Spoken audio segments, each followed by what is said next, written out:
Hey everyone, are you noticing your iPhone's battery isn't lasting as long as it used to? Don't worry, I'll show you how to improve your battery health and make it last longer. Let's get started. First, let's check your battery health. Go to settings and then tap on battery health. Here you'll see the maximum capacity. If it's below 80%, your battery might need replacing. To help preserve your battery health, make sure optimized battery charging is turned on. This feature slows down the charging rate when your iPhone reaches 80%, which helps extend the battery life over time. Keep your iPhone in a cool, shaded area. Avoid exposing it to extreme temperatures as heat is especially damaging to your battery. Next, go to Settings, Battery to see which apps are using the most power.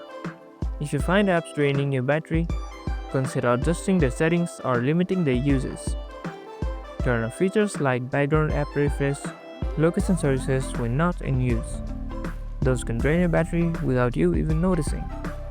Finally, use low power mode when your battery is running low. This reduces background activity and visual effects, extending your battery life until you can charge it again. And there you have it. By following these tips, you can help keep your iPhone's battery health in tip-top shape.